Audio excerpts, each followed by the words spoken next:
Halo Sobat Podcast Cagur, calon guru Prodi PGMI Fakultas Tarbiyah Institut Agama Islam Az-Zaitun Indonesia, IAI Al-Aziz. Merdeka! Merdeka! Selamat datang di agenda perdana kami.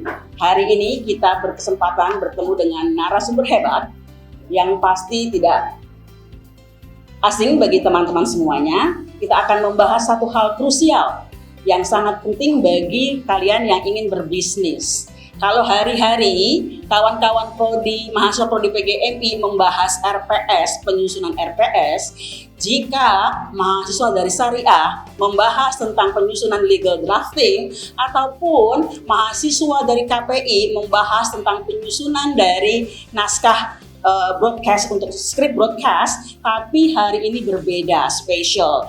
Bagi para pemula, pebisnis pemula, kita akan kedatangan tamu yang sangat luar biasa. Ingin tahu siapa beliau? Mari kita sambut Umi Fitri Rahmiati Sunaria.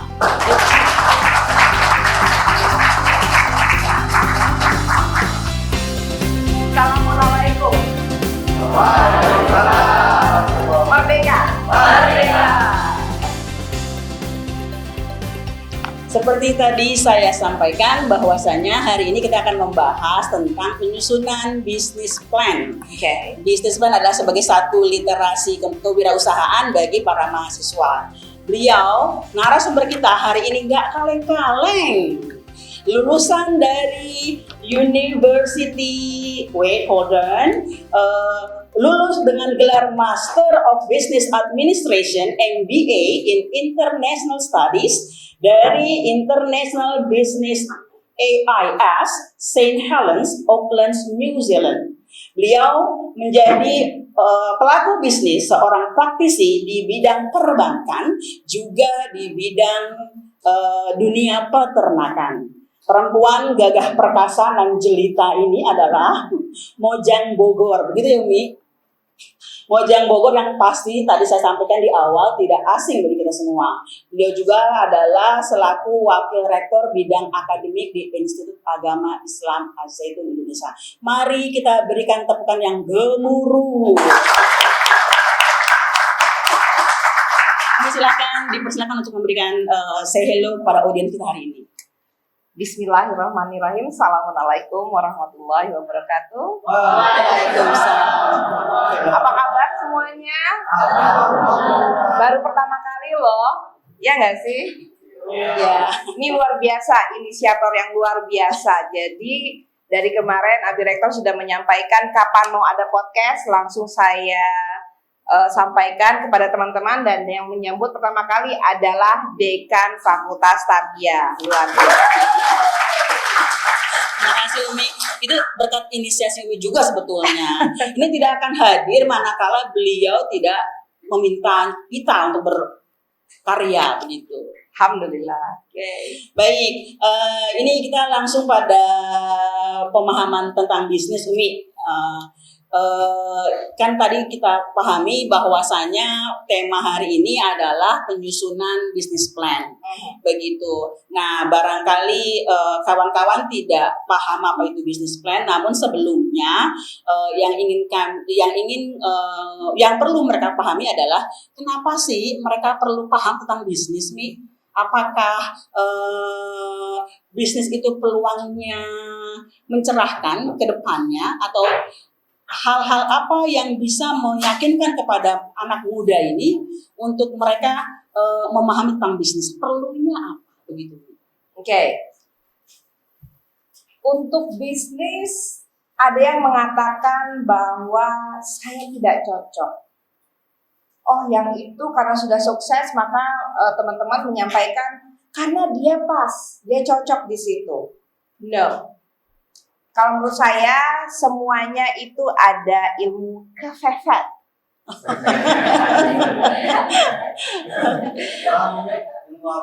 Kefefet. Nah, kenapa saya katakan seperti itu? Saya ini tidak ada background peternak. Kenapa bisa saya jadi peternak? Saya kenapa bisa menjadi peternak sapi, domba, kambing? Kenapa? Diceburin sama yayang saya. Oh, Begitu ceritanya, Oh, Bu. ya. Catat Yayang. Dan apalagi, Bu? Perbankan nih. Oke, kalau perbankan sama, Bu. Jadi saya ditarik pulang ke Indonesia untuk menjalani perbankannya, yang mana memang selaras dengan education kami, seperti itu. Dan kalau misalnya untuk kreativitas kalian, itu tergantung di 5WH-nya. Maknanya adalah, kenapa yang tadi saya katakan ilmu kepepet, itu biasanya ada di what and why, di why-nya ya. Seperti itu. Kita langsung terjun atau bagaimana nih, Bu? Langsung terjun bebas saja? Boleh nih. Oke. Boleh. Jadi kalau misalnya mengenai rencana bisnis itu tidak ada yang sempurna. Itu bagaimana di Andanya. Pertama, kalau misalnya mau melakukan usaha, pertama kenapa? Kenapa? Why? Kalau saya jorokin. Nah, kalau teman-teman kenapa? Oh, saya karena pimpinan saya minta saya seperti itu. Oh, saya karena saya punya hobi. Saya punya hobi masak. Saya punya hobi bicara dengan orang, bertemu orang. Itu semua hal bisa menjadi suatu bisnis atau usaha. Seperti itu. Lalu selanjutnya, nanti materi silakan dibagi aja, tapi saya lebih ke sharing experience saja, Ibu. Iya, boleh nih. Lalu setelah mengapanya, kira-kira apa yang mau kita usahakan? Seperti itu. Contoh deh, nih teman-teman, coba teman-teman di sini mungkin ada yang mau share why dan what-nya. Atau why-nya apa, Anda bisa apa, nanti saya bisa suggest what-nya. Coba. Begini, Mi. Oh, sebetulnya di beberapa mahasiswa kami ada juga yang sudah memulai bisnis. Right. Beberapa di antaranya mungkin nanti bisa berbagi. Tadi Umi sampaikan kenapa. Kalau memang di teman-teman di sini sudah ada yang memulai, tadi Umi bertanya kenapa melakukan hal tersebut, silahkan dibagi informasinya. Contoh ada Zul, ada siapa lagi ya di sini yang memulakan bisnisnya? Ada Setio barangkali, silahkan. Atau yang lainnya dari prodi yang lain silahkan. Tolong bisa dijawab tadi pertanyaan Umi tentang why, kenapa ya? Oh ya, sebelum itu, jadi sebuah bisnis plan itu kalau menurut saya hanya terbagi dari 3 bagian. Yang pertama adalah pendahuluan dan latar belakang kenapa kalian mau berusaha. Lalu yang kedua adalah isinya itu adalah manajemen dan strategic management. Jadi manajemen dasar dengan strategic management. Itu berbeda ya, Mi? Ya, nanti kita ke arah sana ya. Lalu yang terakhirnya adalah budgeting. Jadi beruntunglah kalian yang sudah mendapatkan ilmu ataupun dasar-dasar dari accounting. Kalau belum, tidak apa-apa. Kayaknya itu bisa jadi satu program kurikulum merdeka di mana teman-teman bisa mengikuti kelas accounting juga. Betul, Mi, setuju. Jadi ikut di lintas prodi. Yes, exactly. Seperti itu. Nah, tadi kenapa, Bu?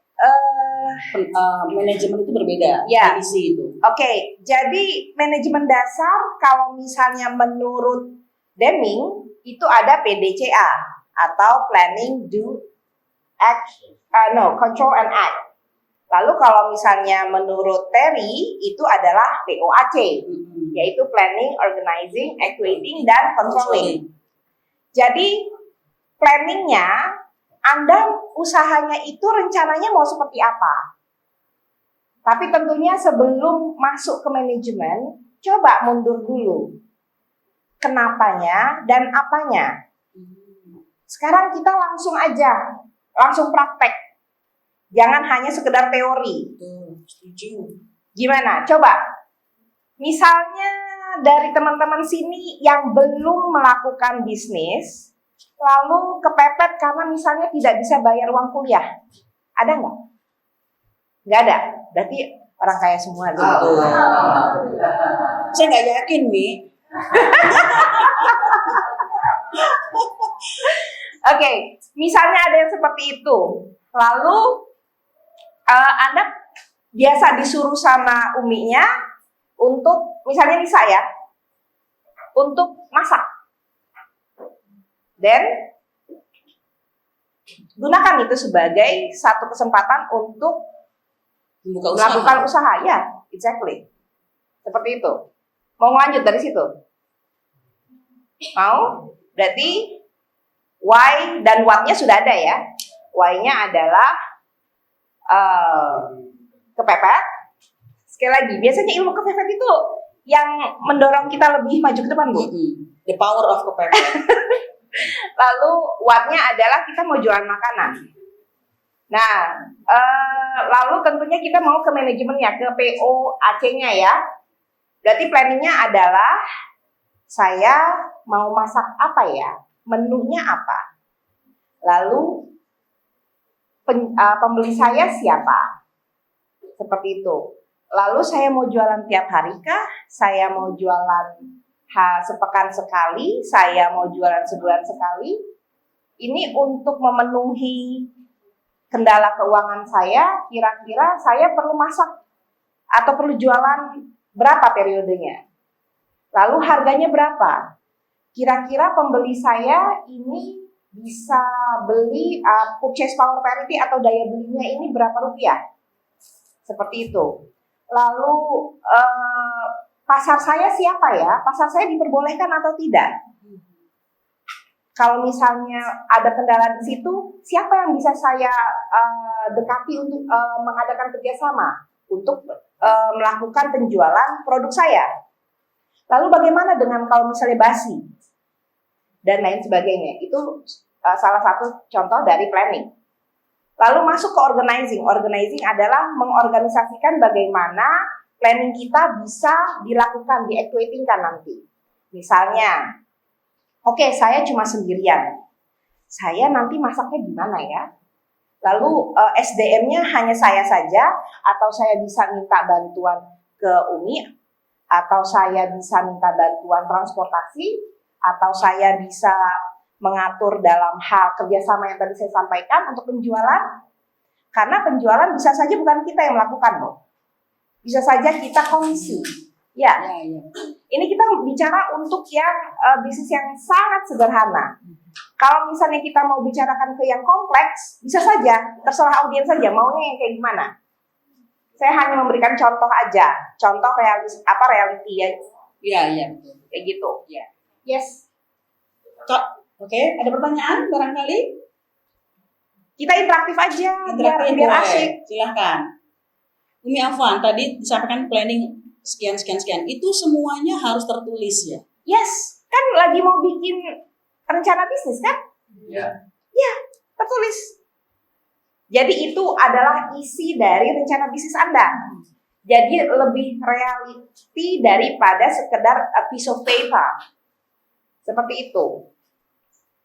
Oke? Lalu kita masuk ke actuating-nya, ke ke pelaksanaan. Nah, nanti di pelaksanaan seperti apa? Pelaksanaan itu kira-kira itu ketika pelaksanaan sudah masuk ke strategik Anda. Nanti kira-kira pelaksanaan saya dalam penjualan seperti apa ya?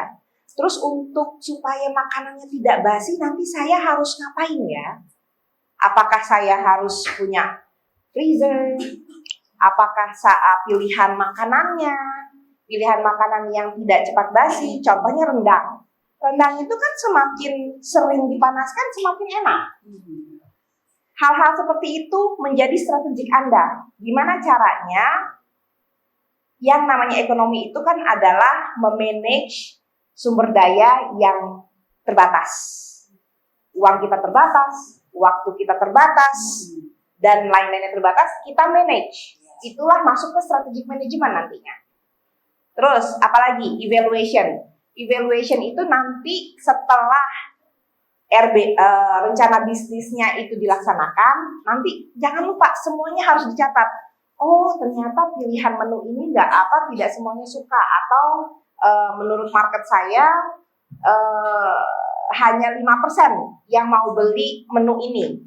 Dan ketika saya tanya teman-teman maunya atau calon pembeli maunya makanan ini, Anda rubah, balik lagi ke planning lagi, muter aja seperti itu. Nah, terakhirnya itu adalah anggaran. Jadi walau Rp1 pun Anda catat pengeluaran dan pemasukannya. Misalnya modal dari Umi, modal dari Abi, 100.000. Coba dari 100.000 itu bisa diputar jadi berapa? Oke? Jadi ada laporan usahanya, laporan usaha bulanan, laporan usaha 3 bulanan itu kalau udah sophisticated ya, kalau sudah kompleks. Tapi kalau misalnya laporan keuangan itu wajib bulanan. Bahkan mungkin untuk yang sederhana, harian itu diadakan. Nggak usah yang susah-susah. Jurnal saja. Masuk keluar, masuk keluar, masuk keluar. Ada tanggal, ada deskripsi, ada debit, ada kredit. Itu yang paling sederhana ya? Itu sederhananya. Jurnal saja. Seperti itu. Masuk berapa, keluar berapa. Betul. Keuntungan berapa? Tidak perlu. Keuntungan bisa. Tentunya yang namanya profit itu adalah pemasukan yang lebih besar dari pengeluaran. Apabila pengeluaran lebih besar daripada pemasukan, maknanya betul. Ini kan rekan-rekan ini beberapa bukan dari prodi yang bahas tentang ekonomi, walaupun memang kalau PGMI itu baru kali ini pertama mengadakan mata kuliah entrepreneurship. Jadi memang mungkin mereka untuk anggaran, jurnal, kemudian tadi ada purchasing daya beli, mungkin untuk mereka nomenklatur itu agak-agak kurang familiar, tapi mereka sedang dalam tahapan untuk ke arah sana. Langsung saja. Berarti tarbiyah ya, lebih banyak tarbiyahnya. Ya, tapi beberapa ada tamu-tamu juga peserta dari non tarbiyah. Oke, tarbiyah. Anda bisa buka bimbel. PGMI maknanya anak-anak bisa diajarkan untuk belajar baca ya. Sepahaman saya tidak boleh masuk ke SD atau ibtidaiyah apabila belum bisa baca. Bukan begitu? Ya. Dan itu di tempat tinggal saya, seorang lulusan SMA yang punya franchise atas satu bimbel, itu sekarang udah punya rumah loh dalam waktu 3 tahun. Ya, maknanya adalah silakan Anda seperti yang tadi saya sampaikan. Kalau misalnya tidak bisa sendirian, coba cari kerjasama dengan siapa. Nah, kebetulan yang contoh yang saya sampaikan itu adalah dia beli franchise. Oke? Sehingga dari sisi nama sudah terkenal. Jadi orang-orang lebih percaya. Oke? Nah, dan itu tiap sore saya lihat banyak sekali memang anak-anak kecil yang sedang belajar baca, dan bahkan mulai sampai tingkatan calistung. Awalnya cuma A, I, U, E, O, sekarang sudah tambah calistung. Maknanya apa? Dia dari dasar dulu, lalu dia meningkat. Lalu untuk yang pendidikan bahasa Arab, hello, saya nggak bisa bahasa Arab, kalau misalnya ada yang bisa private course, why not? Ya, bisa private course atau nggak bisa juga bimbingan untuk bahasa Arab. Nah, pinter-pinter. Kalau yang bahasa Arab, coba dekati institusi yang melakukan kerjasama tenaga kerja, Bu. Ya kan? Iya betul. Yang akan berangkat. Yes. Lalu kita pelatihan. Exactly. Jadi seperti yang pimpinan kita selalu sampaikan, merdekakan pikiran Anda, merdekakan ilmu kalian. Sok silahkan. Jadi untuk usaha pun juga langsung ngebayangin, saya mau ngapain ya? Oh iya ya. Dan banyak-banyak baca. Atau enggak sekarang sudah ada Kalau kata saya itu ini ya, malaikat. Sudah ada malaikat kan? Iya. Coba, Betul. pendidikan saya ini, saya mau usaha apa ya? Anda masih belum puas? Tanya lagi dengan gaya pertanyaan yang berbeda.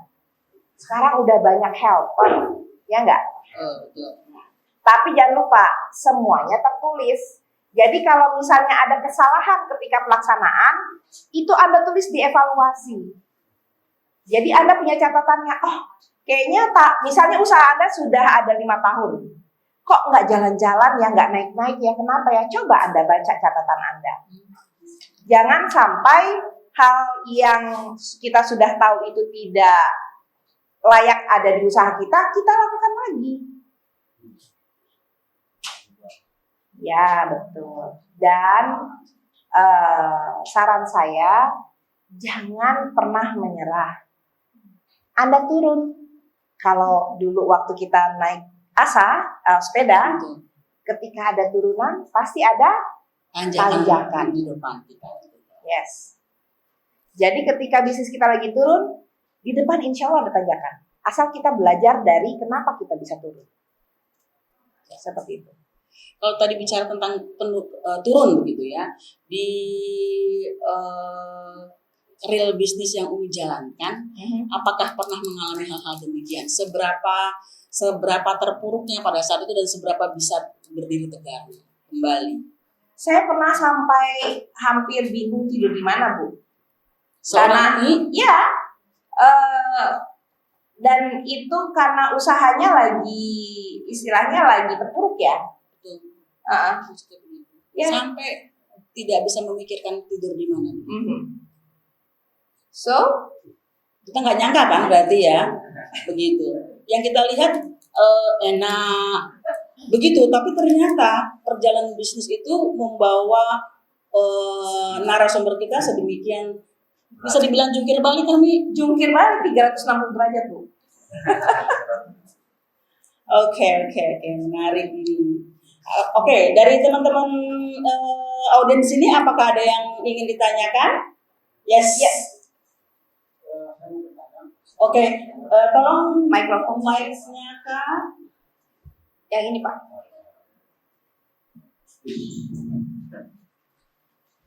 Perkenalkan, nama saya Samsu Jianto dari Prodi Hukum Tata Negara semester 3. Dari apa yang tadi disampaikan oleh narasumber, ada sedikit yang ingin saya tanyakan.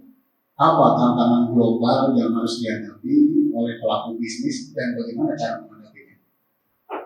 Terima kasih Pak Tirto. Samsu Jiarto dari HTN 03 begitu ya Pak. Demikian demi tantangan global.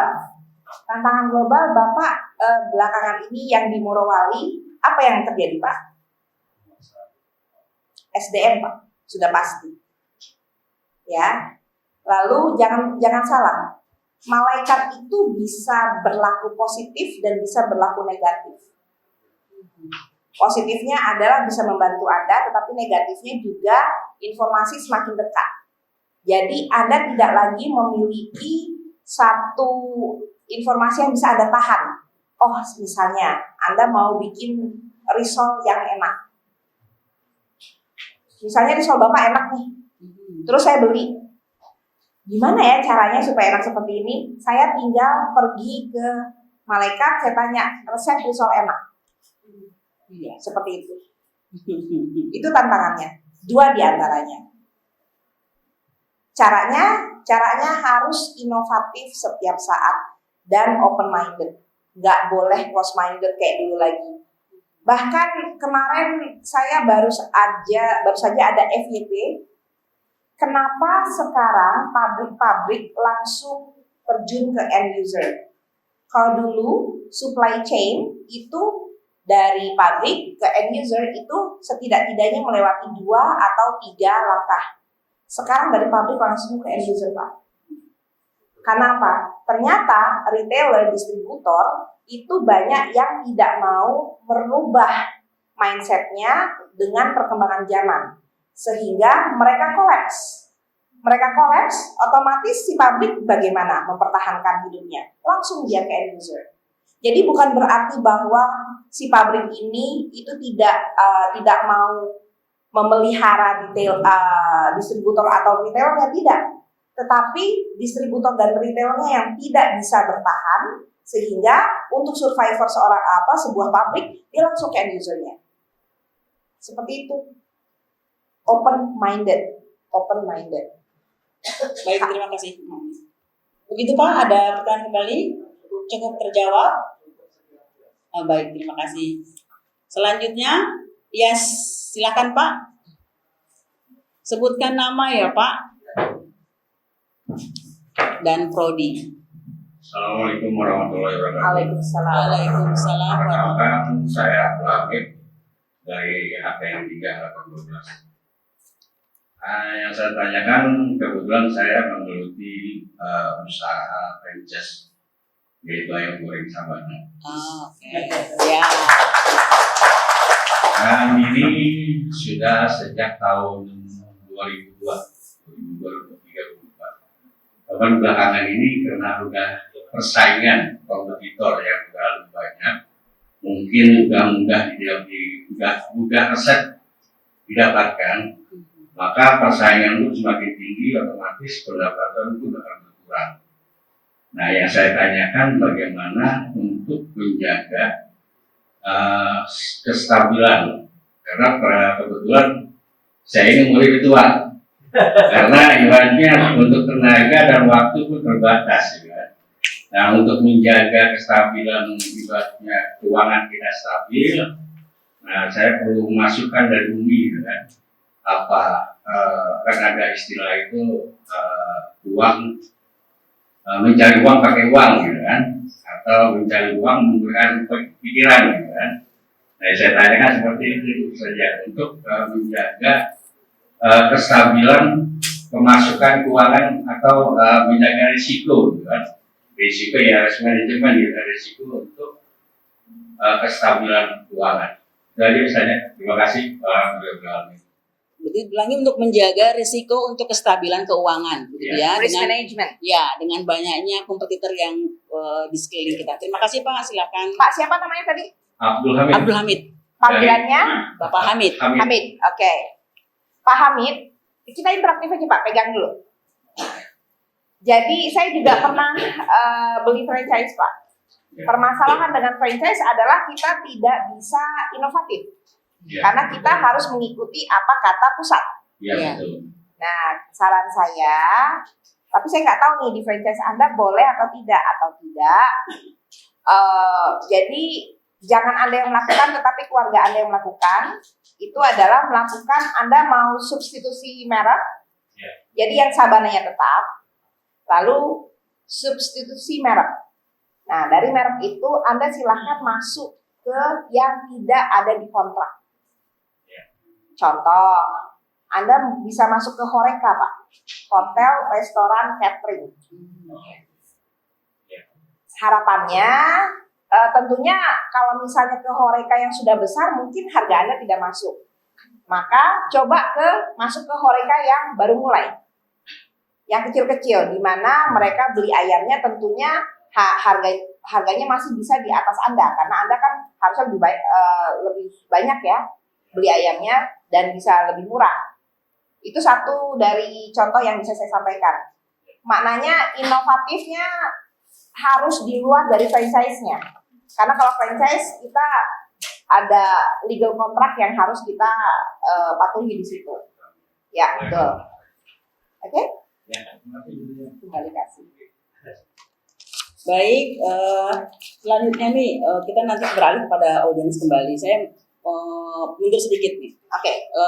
Tadi di awal saya sudah singgung kaitan apa sih perlunya mahasiswa itu berbisnis, begitu. Apakah bisa disampaikan dimotivasi atau diberikan penguatan kepada mereka kaitan tentang bisnis itu sendiri. Apa perlunya? Kenapa mereka perlu juga untuk memikirkan hal-hal demikian tentang usaha? Kan kita tidak harus bekerja dengan orang lain ya, Minya, kalau dengan usaha begitu. Nah, kemudian kaitan tentang literasi kewirausahaan. Menurut Bumi, seberapa pentingnya mahasiswa-mahasiswa saat ini juga untuk memahami hal tersebut. Oke. Mengenai pentingnya berbisnis, satu, jam kerjanya itu Anda yang ngatur. Mau bangun jam 12 siang, mau kerja jam 3 sore, mau ternyata aku sampai jam 12 malam harus tetap kerja, itu Anda yang ngatur. Itu yang pertama. Yang kedua, Anda bisa mencurahkan segala inovasi Anda ke usaha Anda sendiri. Kalau misalnya kerja sama orang, itu jamnya sudah jelas pasti ada. Ya. Lalu kita harus mengikuti rules dari employer kita. Bukan begitu? Betul. So, why not? Kenapa tidak? Ya. Dan Setuju. mau sampai kapan begini terus ke orang tua? Karena saya itu ternyata kalau saya telah kembali saya itu mulai berbisnis itu dari umur 4 SD. No. Dari TK, umur 4 tahun maksud saya. Dalam bentuk Jadi, orang tua saya itu ngepel sekali. Saya itu tidak dikasih uang jajan kecuali kalau sekolah. Dan itu pun benar-benar hanya untuk transportasi. Jadi kadang-kadang saya suka jalan kaki. TK tuh Bu, saya suka jalan kaki untuk nabung uang transportasi saya. Oh iya. Tapi waktu TK kan dikasih antar jemput becak. Oh. Anyway, karena saya nggak punya uang jajan, sementara tetangga-tetangga beli es tutu, beli Es lilin. ya pokoknya jajan gitu ya. Saya mau guling-gulingan juga orang tua saya no. Mikir dong otaknya ting. Orang tua saya memberikan langganan bobo dan Donald bebek. Ya, ketika puasa, waduh, nanti lebaran kita mau ke Dufan kan bisa gitu dulu. Gimana ya? Oh iya. Pas abis sahur, buka dong gelar majalah bobo sama Donald bebek. 25 rupiah, siapa yang mau baca? Banyak. Betul, saya teringat juga dengan kegiatan itu dulu. Mereka sewa ya. Ya. Jadi kita keliling kampung. I have the same experience as you. Jadi kita punya pengalaman yang sama. Bawa buku cerita, kemudian digelar. Betul, Ya. betul. Terus enak kan? Abang saya sama adik saya begini, saya jajan-jajan, saya traktir mereka. Jadi mau sampai kapan Anda, ini yang masih muda-muda nih, begini terus ke Umi dan Abinya? Jangan ya, kita punya brain. Dan pimpinan kita selalu bilang, produktif. Bahkan ketika mau tidur, kalau bisa terproduktif, besok ngapain ya? Saya jadi penasaran sebetulnya. Ini teman-teman audiens ini kira-kira ada tidak yang selama hidupnya tidak pernah melakukan upaya bisnis begitu? Apakah semuanya selalu terpenuhi oleh orang tua? Tidak. Jangan-jangan semuanya selalu terpenuhi oleh orang tua. Alhamdulillah kalau memang begitu, alhamdulillah. Betul. Tapi barangkali ada yang sudah memulakan bisnis, barangkali di sini ada? Tidak juga ada. Oh ada, oke. Mas Zul, oke. Apa Kak bisnisnya?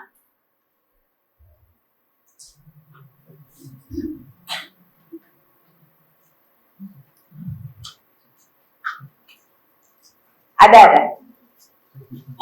Ada suaranya. Ya, Umi izin saya mungkin memberikan informasi ya. Saya pribadi dan tergabung oleh keluarga juga itu mendirikan atau membangun ketahanan pangan itu di bidang peternakan. Oke. Di bidang peternakan di kambing. Jadi seperti apa yang Ustazah atau Umi sampaikan tadi bahwa memang perjalanan dari sebuah bisnis itu tidak semerta-merta langsung besar ataupun langsung bisa sukses. Utamanya dalam peternakan itu memang kita jangkanya panjang, jadi tidak secepat ya mungkin ada seperti beternak ayam mungkin jangkanya cepat lah dibanding kambing. Ya. Jadi memang alhamdulillah dari saya pribadi itu pentingnya ketahanan pangan yaitu melalui peternakan ini. Oke. Jadi kebetulan juga yang kalian sampaikan. Jadi memang peternakan ini saya mulai membangun itu dari 2023. Oke. Dari 2 tahun berarti ya. 2023 menggunakan modal sendiri. Ya. Modal sendiri merintis dari bulan ke bulan hingga saat ini kami memiliki beberapa investor. Oke. Salah satunya investornya ada di depan, host kita Ustazah Dewi Utami.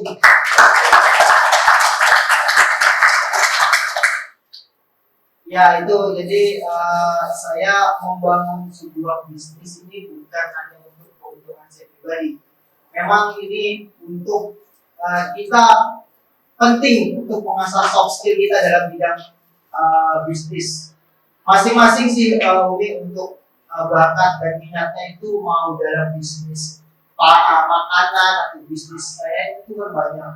Jadi saya alhamdulillah dari 2023 hingga saat ini terdapat beberapa investor dan alhamdulillah berjalan lah.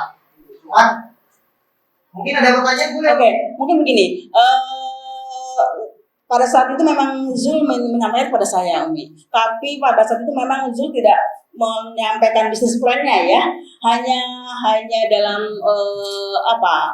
persuasif saja begitu. Sepertinya untuk kedepannya penyusunan bisnis plan ini itu bisa dimanfaatkan kalau menurut saya. Jadi pada saat Zul datang kepada saya itu persuasif begini begitu.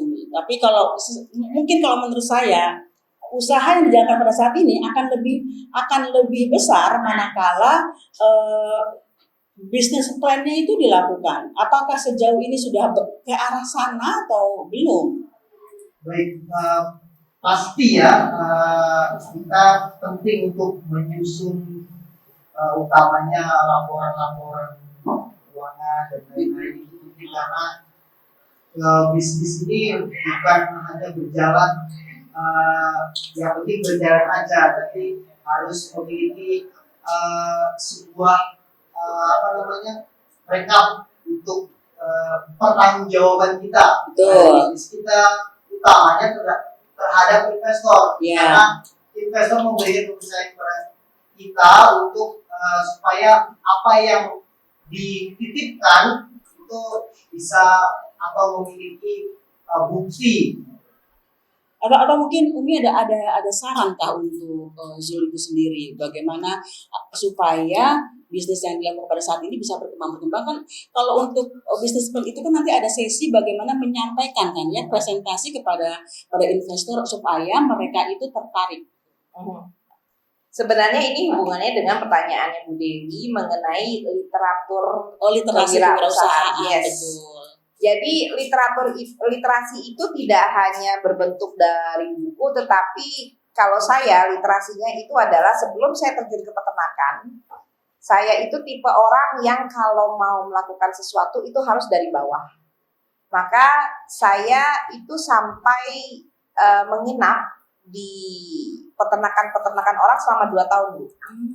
Jadi saya di situ belajar bagaimana membersihkan kotoran hewan, bagaimana menyuntik, bagaimana memberi hormon ataupun sampai dengan pakan. Ini terjun langsung, betul.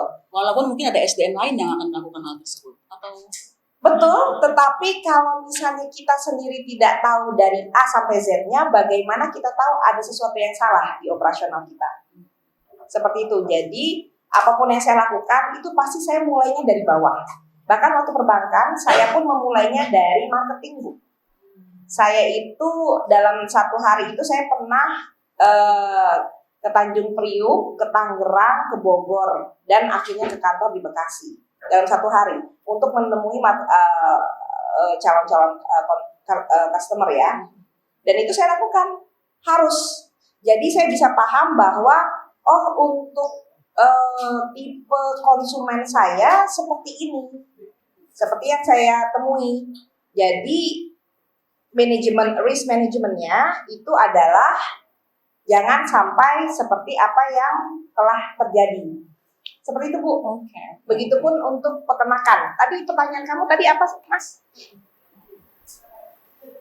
Ya, ini. Jadi memang dalam dunia peternakan itu tadi yang saya sampaikan itu kan jangkanya panjang dan resikonya tinggi. Nah, itu banyak keluh kesah dari para peternak, mau itu peternak ayam, peternak kambing, sapi dan lain-lain, itu menghadapi pasar yang turun.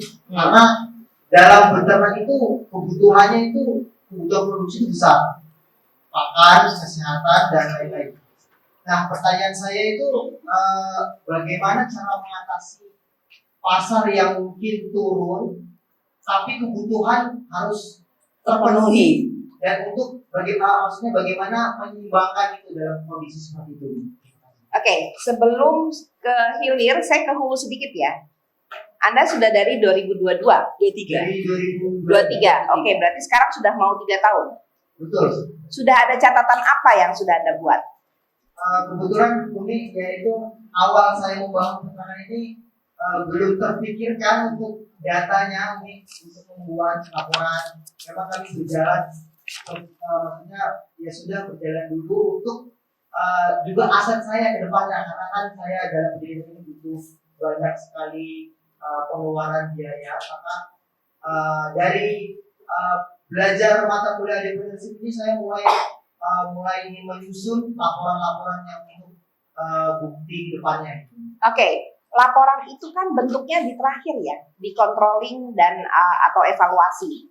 Nah, sekarang coba ke P-nya dulu, planningnya dulu. Rencana usaha Anda. Anda mimpinya seperti apa, lalu maunya seperti apa, nanti akhirnya akan ke bagaimana mengantisipasi apabila market lagi turun. Cuma pertanyaan saya adalah tadi, karena Anda tadi jawabnya belum melakukan catatan apapun, coba flashback, tetap duduk dan dicurahkan pengalaman apa yang sudah Anda dapatkan dari tahun 2023 sampai dengan sekarang, kesulitannya apa, kemudahannya apa, buat daftar plus dan minusnya, oke? Lalu dari situ Anda paham nggak?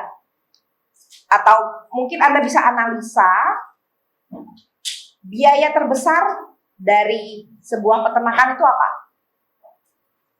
Pakan dan kesehatan. Pakan dan kesehatan.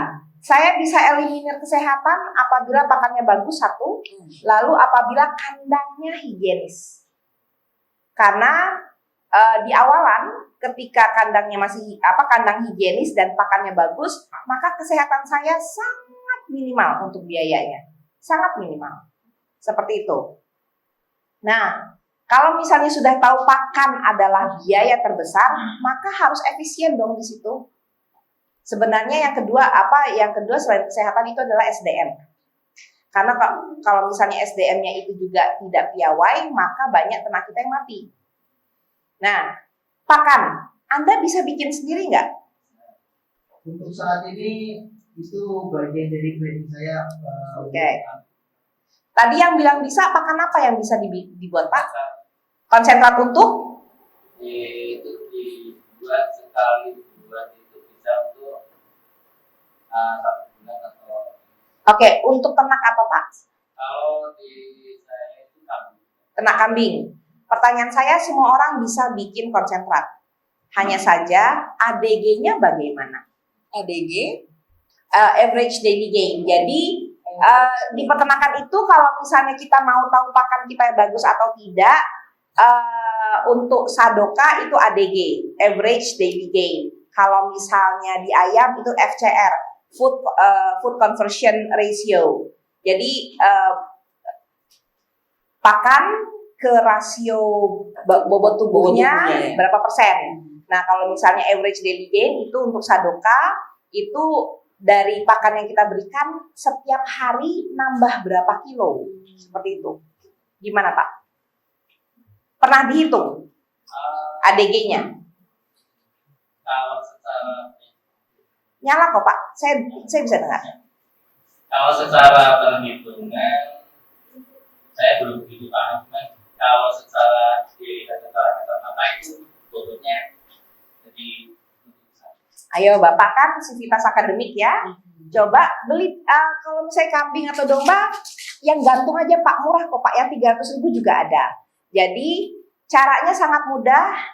Bapak timbang waktu mau masuk kandang, lalu Bapak berikan pakan tersebut selama 3 bulan misalnya, lalu di akhir 3 bulan Bapak timbang kembali. Maka 3 bulan anggap 90 hari, kenaikan bobotnya dibagi 90 hari itu berapa? Seperti itu. Itu untuk mengetahui atau mengevaluasi pakan Anda baik atau tidak. Jadi jangan sampai pakan kita, biaya pakan kita sudah Rp5.000, tapi average daily gain-nya hanya 30%. Maka itu tidak efisien. Seperti itu. Gitu Mas. Satu di antaranya.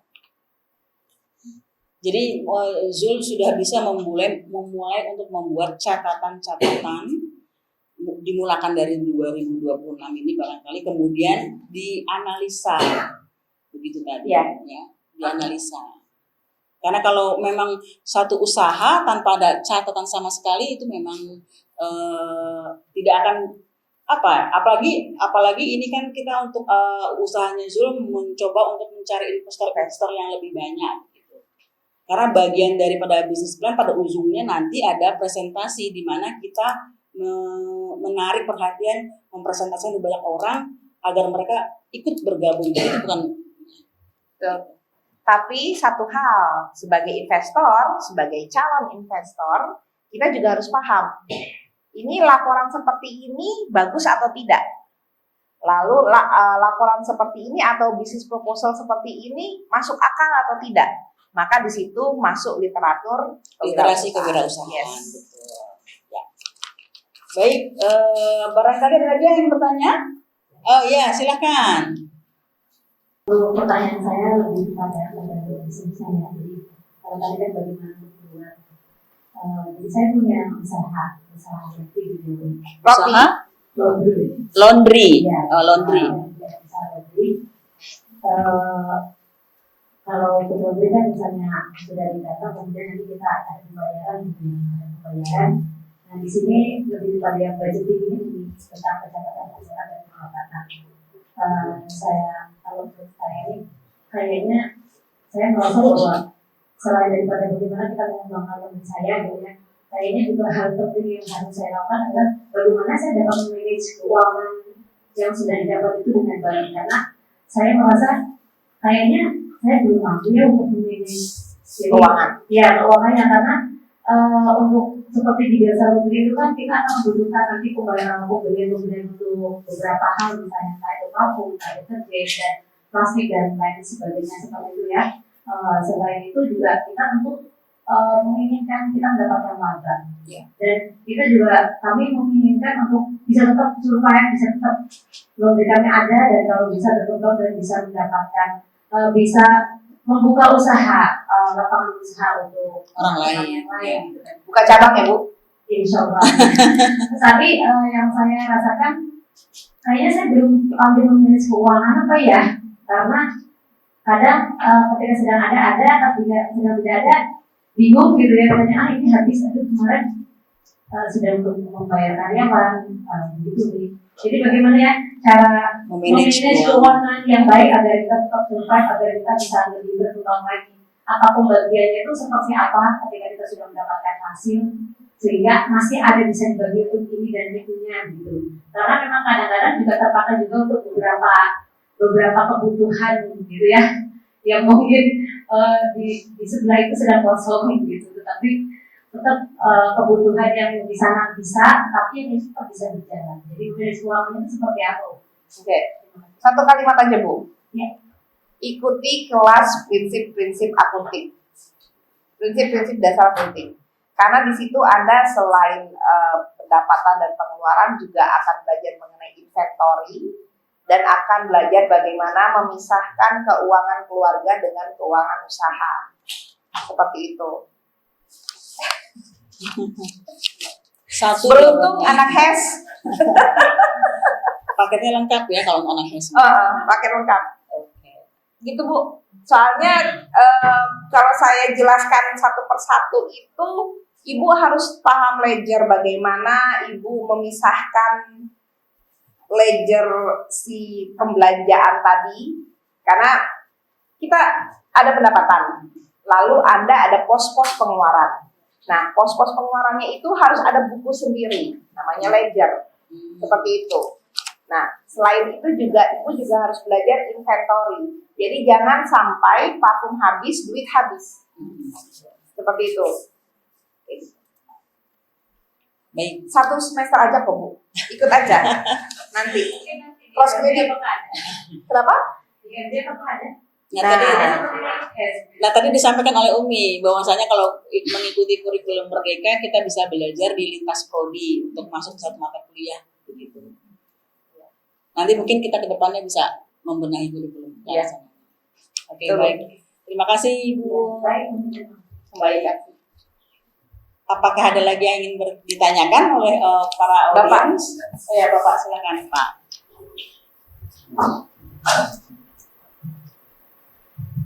Bismillahirrahmanirrahim. Di sini saya Sumaryadi selama ini memang saya punya usaha,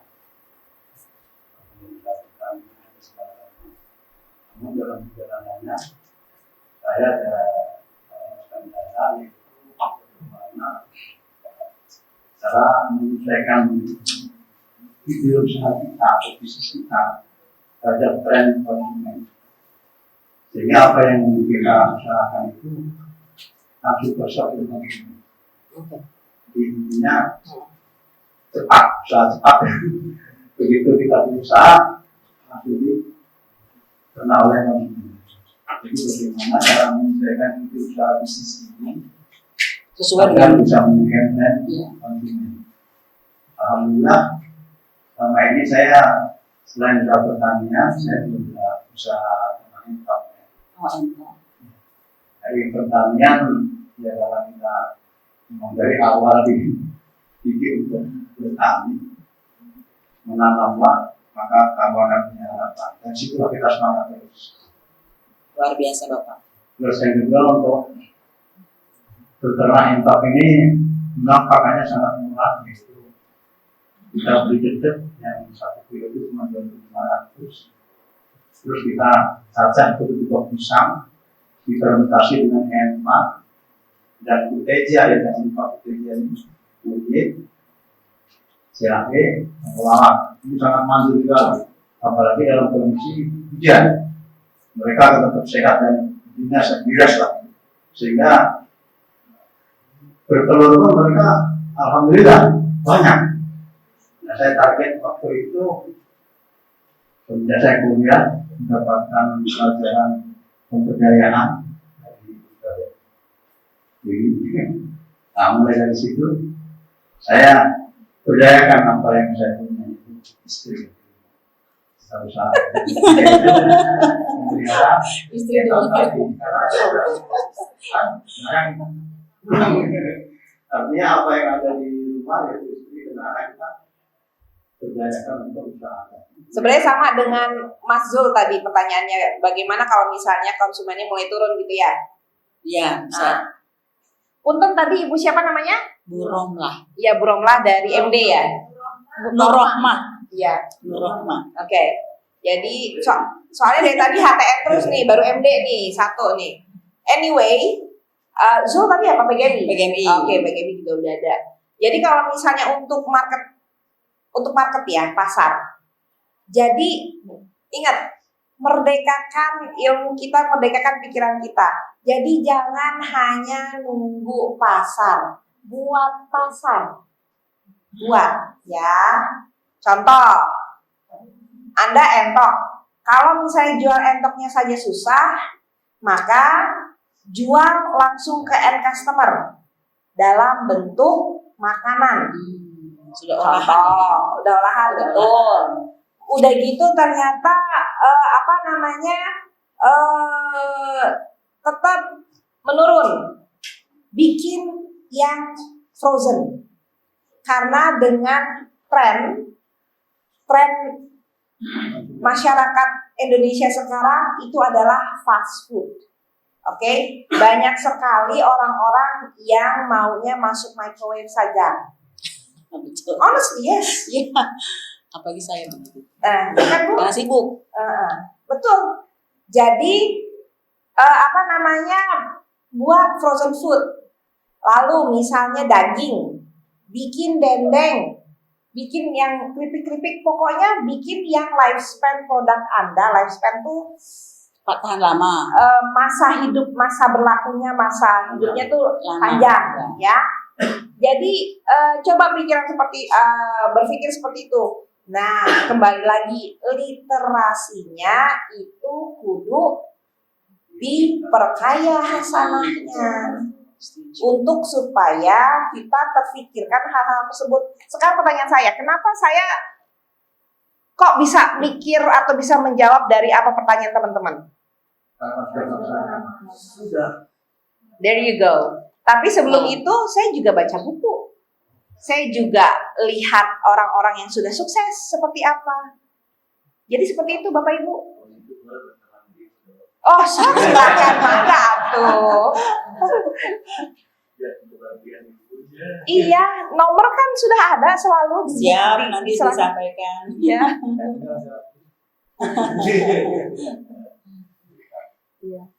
Baik, barangkali yang masih ada yang ingin ditanyakan. Pak, saya tadi tertarik kepada Bapak tadi, usaha Bapak. Apakah usaha yang dijalankan tadi itu rangkaian catatan, laporannya itu juga dibuatkan juga? Contoh, belum juga berarti ya.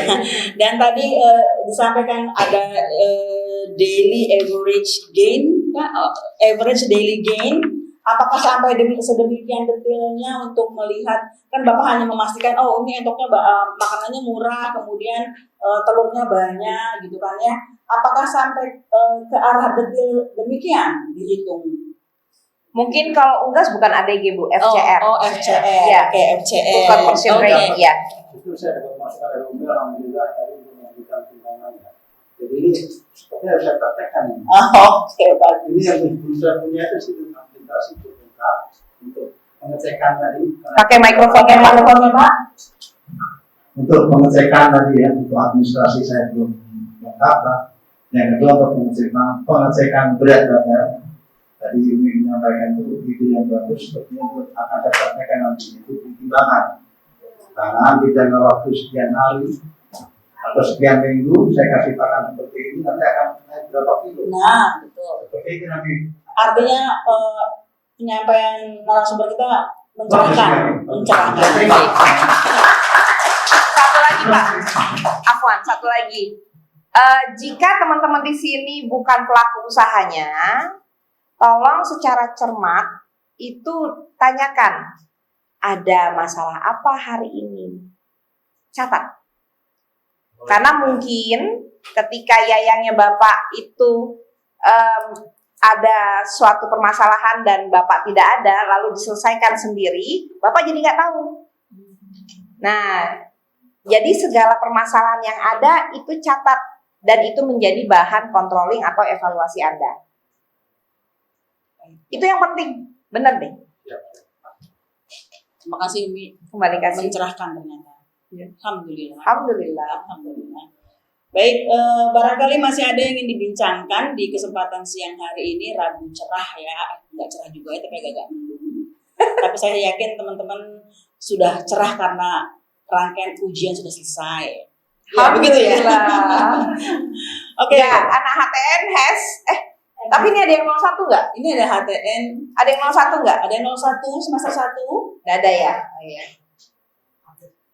Semester 1. Iya.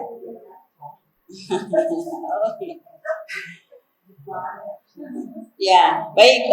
Selanjutnya, apakah masih ada yang ingin disampaikan di kesempatan Rabu hari ini siang? Ya, silakan Pak Bapak dari HTN 03.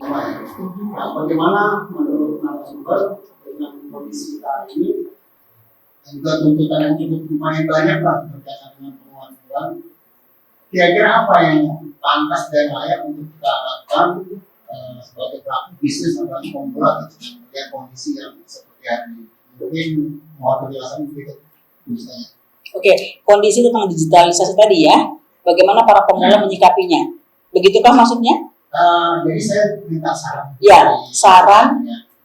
Bagaimana sebagai pelaku bisnis terutama pemula itu sebaiknya terjunnya di yang seperti apa? Apakah di konvensional atau mungkin mengikuti perkembangan zaman tadi saya katakan bahwa syarat-syarat itu tiap orang bisa mengikuti perkembangan zaman. Itu seperti apa? Baik. Terima kasih.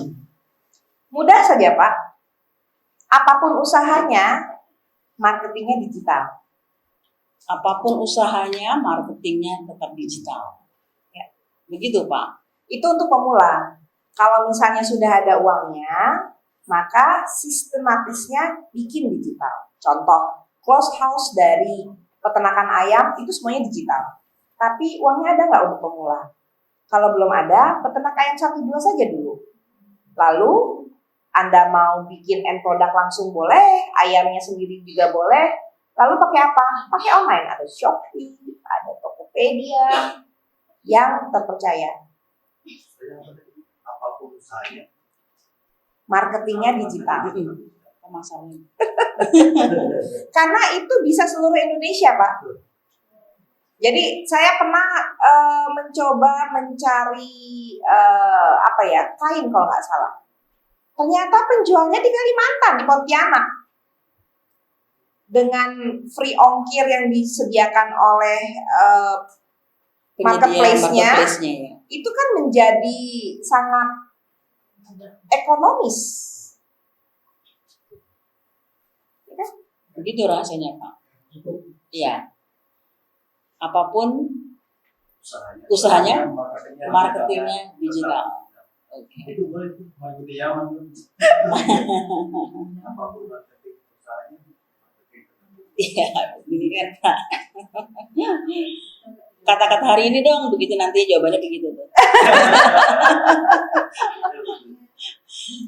Ya, baik. Ada lagi yang ingin dibincangkan, ditanyakan? Oh ya, silakan Mbak. Ini dari KPI nih. Kita udah pembelian 3 kali untuk membantu, tapi nggak berjalan sampai sekarang dikarenakan kita kan udah mulai marketing digital juga melalui Instagram, Shopee juga. Nah tapi kita tuh kurang motivasi, jadinya merasa kayak kita kayak tumbuhnya gitu ya, dan kayak terus kayak tapi udah ada yang begitu kita, tapi kita merasa kayak stuck gitu, jadi kita kayak kurang motivasi terhadap bisnis tersebut saja. Jadi kita merasa kayak apa landing sih aja ya, tapi pengen bisnis tapi kayak bisnis ya, kayak lagi gitu. Itu gimana cara kita? Iya, maksudnya kayak yang tadi sudah bilang juga kita ada bisnis plan juga pas awal-awal bangun bisnis tersebut. Tapi itu satu kendalanya kadang kayak struggle di sisi lain kan gengsi jualan tuh kayak malu juga kadang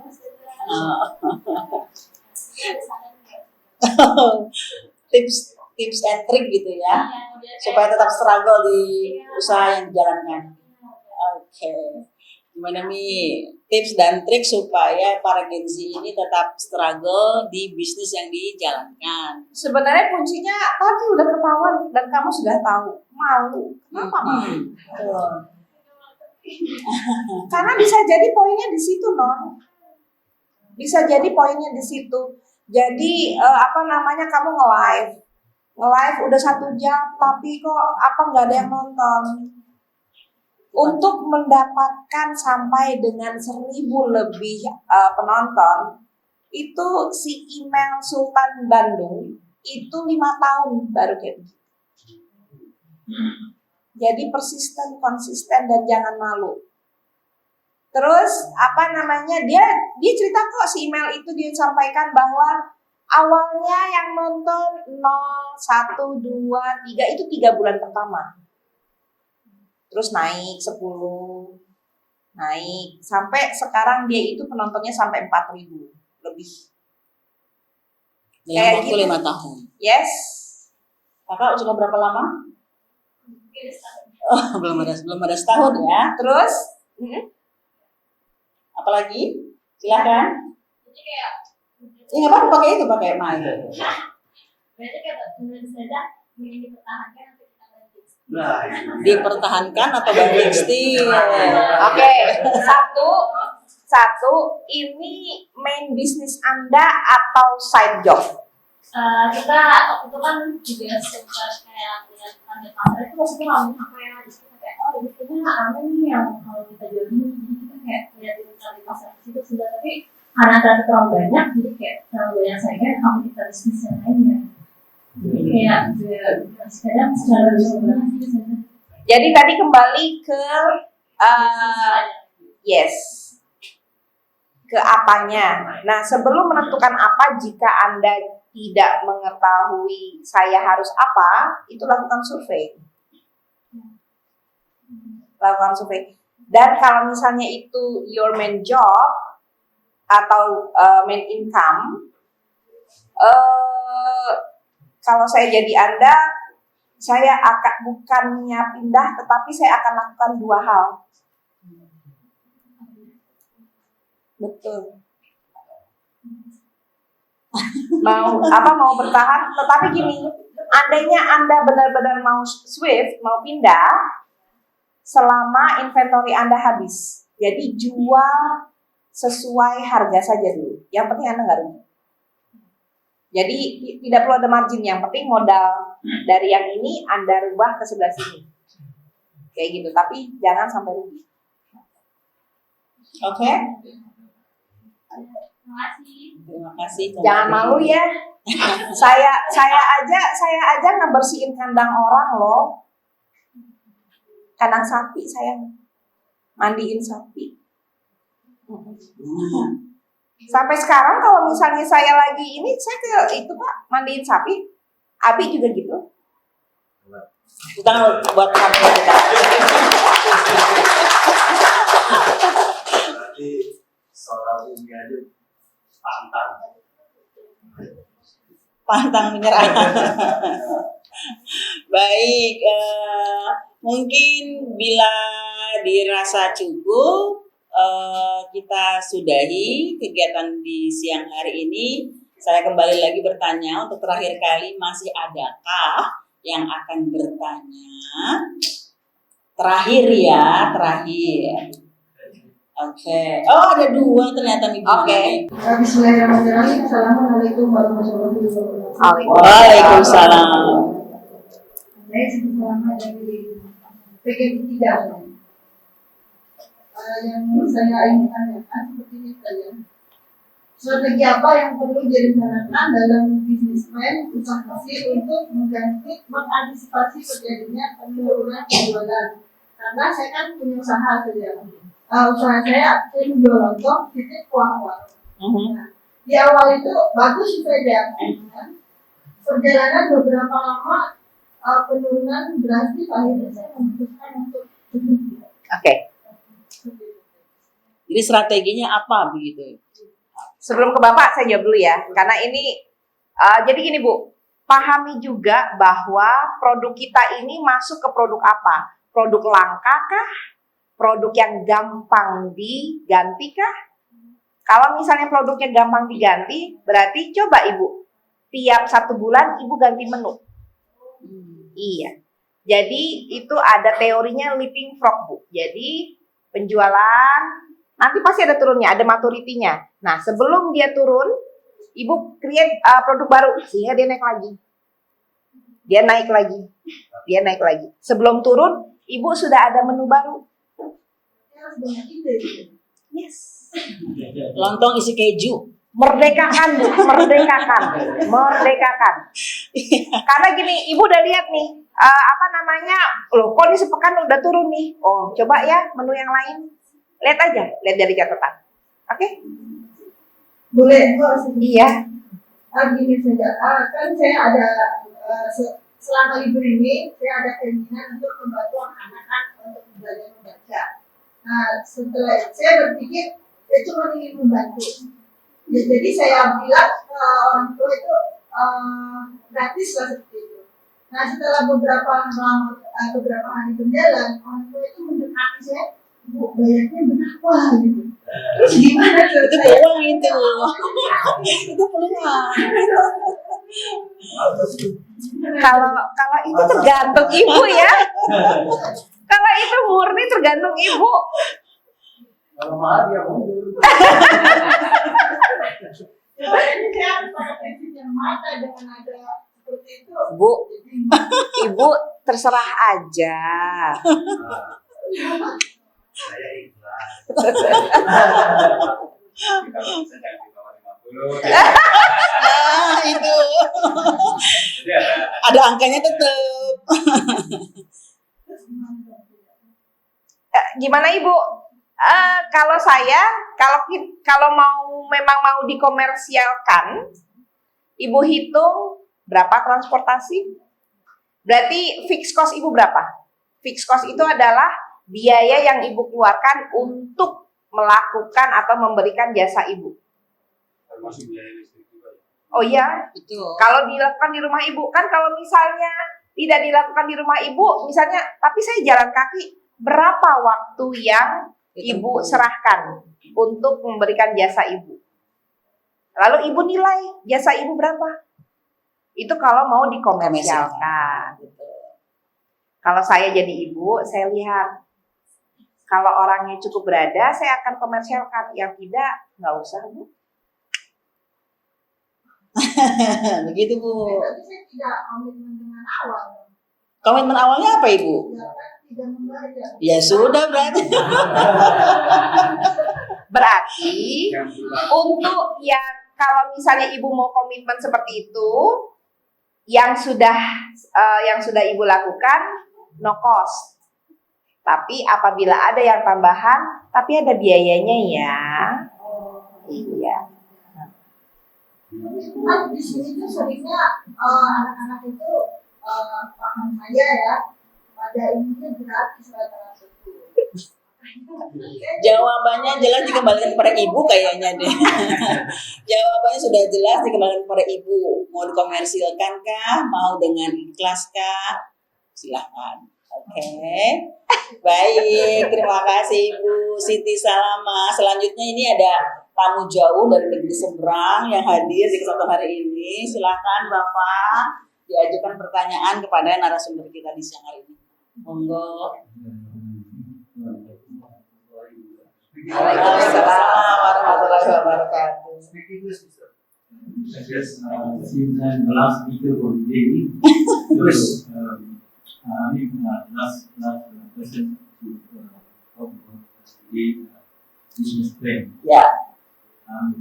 Whatever effort that we have put into, I think it's very important. Because when Indonesian GDP is based on consumer spending, so whatever activity that we are doing is in high demand for the local, especially when you use food, when you use ternakan, and all these are necessities for our own people. People get rich in Singapore, usually in high demand areas. Not to mention that we in Singapore, we also require food. Right. We don't have land, we don't have the advantage what we have here. And to us, people from Singapore, we find that Indonesia is a gold mine. It's a global mass. Alhamdulillah.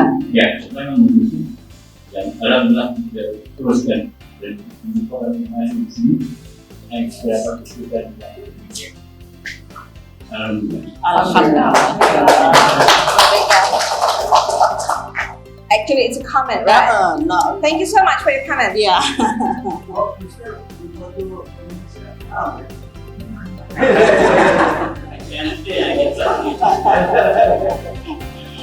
Baik, mungkin cukup di kesempatan kali ini. Terima kasih banyak kita sampaikan kepada narasumber kita. Tolong diberikan aplaus yang paling hangat dan meriah. Terima kasih. Kita bertemu kembali di lain kesempatan. Kita sempurnakan dengan berhamdalah. Alhamdulillah. Terima kasih.